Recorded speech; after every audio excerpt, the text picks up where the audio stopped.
Assalamualaikum, baraya wilujeng tepang di RPG Group ngalakungan channel Mutiara Hati TV RPG anu midangken ceramah bahasa Sunda. Sate acan lajeng ditenan video tong hilap di subscribe supados langsung seueur video anu sanesna. Hatur nuhun. Tim saya tuh suka kesel sama saya, Bu Isa. Karena kadang-kadang Bu Isa kalau ketemu orang lama. Dan kalau cuma mau foto-foto gitu aja nggak, pasti saya tanya namanya siapa ya. Walaupun mungkin abis itu nggak ingat. Cuman saya pengen ketemu orang itu masuk sampai sini tuh. Ya. Gitu. Banyak juga panitia-panitia, udahlah Bu Aisyah, udah foto aja, tanda tangan aja, gak usah diajak ngomong. Otak siapa? Kolbu siapa? Kolbu gue. Karena saya kepengen semuanya itu teresap di sini. Karena 40.000 itu juga nggak habis sambungannya, ya, nggak habis. Nah itu yang terjadi. Termasuk juga kita berilmu juga gitu. Sampai sini nggak? Makanya caranya adalah waktu meresapi, waktu mendengar, melihat. Bayangkan dia jalan set, gitu. Kenapa sih harus sampai di kolbu? Karena apa yang kita lihat, kita dengar, informasi apapun sampai di kolbu itu lama, ya. Dia lama tersimpan. Bahkan ada istilahnya terpatri di dalam lubuk hati yang paling dalam. Pernah dengar kalimat-kalimat itu? Karena ini di sini tuh mau dipatri. Nah, terus ada lagi di bawahnya sistem limbik. Ya mungkin teman-teman sering dengar Bu Isa cerita begini. Sengaja ilmu itu harus diulang-ulang, harus dimurojaah, ya. Di bawah sistem limbik itu ada namanya batang otak. Nih jalan di tengkuk kira-kira nih. Coba pegang dulu tengkuknya. Tuh. Walaupun nggak langsung kita pegang ya, dia masih agak di dalam, ya. Bayangin di dalam, masih di dalam. Bukan juga di leher ya. Tengkuk-tengkuk itu.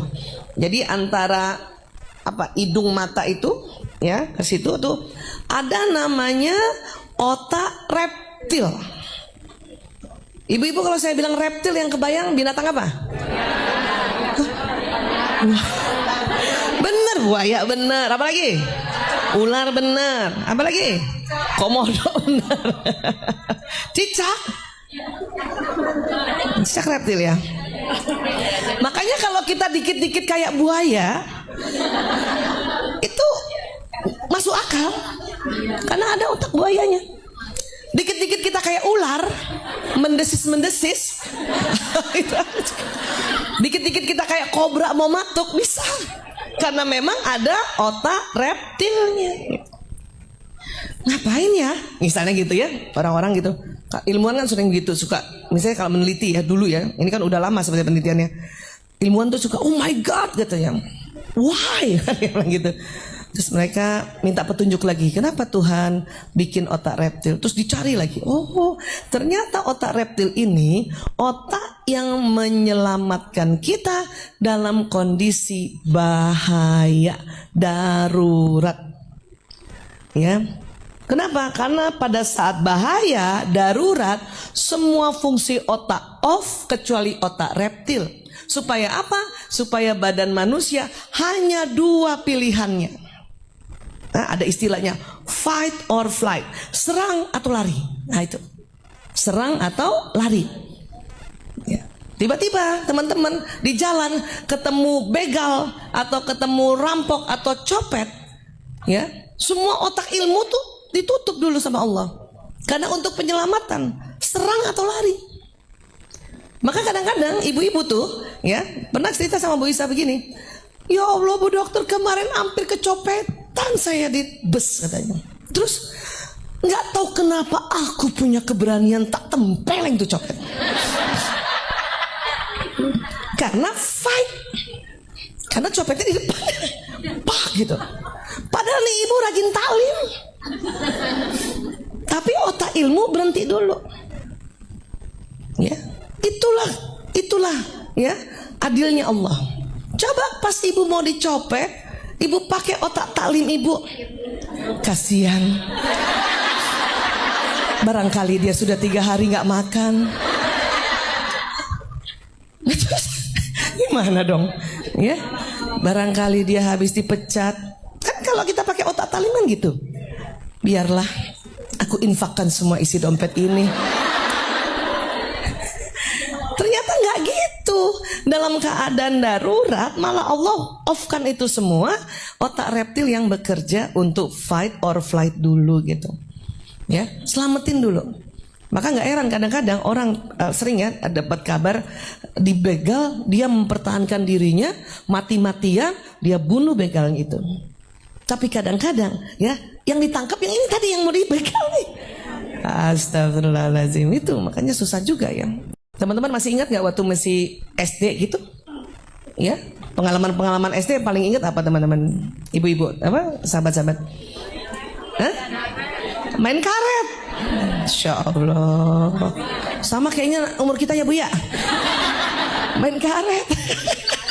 Main galasin ya. Iya, itu masuk semua di otak depan. Masuk semua tuh, tersambung-sambung Bu. Terus ada yang gini, sebentar. Aku tuh lupa ingat. Berarti sambungannya ya ada yang agak dalam. Dia ketumpuk, ngerti? Tumpuk. Gitu.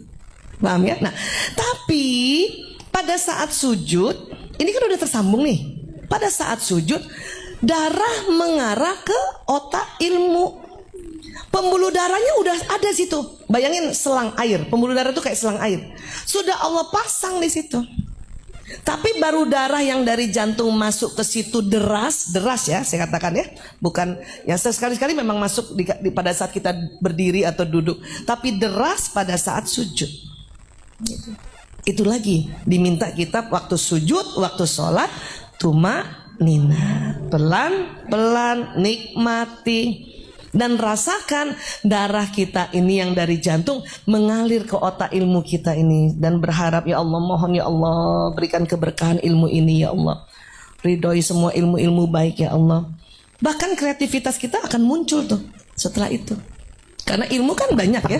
Dari guru 1, guru 2, guru 3 masing-masing bicara sesuai temanya ya.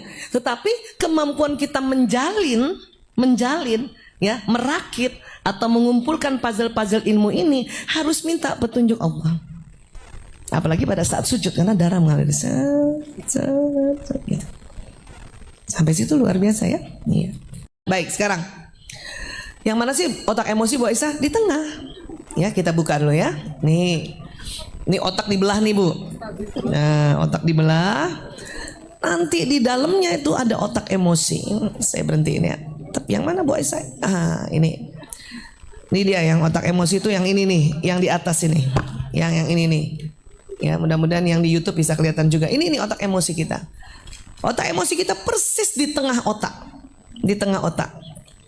Sering disebut otak mamalia atau otak hewan mamalia, ya di tengah otak. Besarnya sekepalan tangan masing-masing. Waktu itu udah pernah saya cerita ya, sekepalan tangan masing-masing. Coba lihat kepalan tangannya.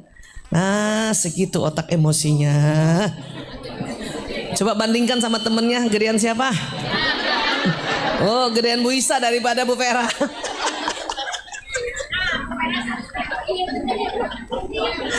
Tapi Ibu tidak usah terlalu berduka dan gak usah malu juga menghadapi otak yang merasa lebih besar dari teman sebelahnya.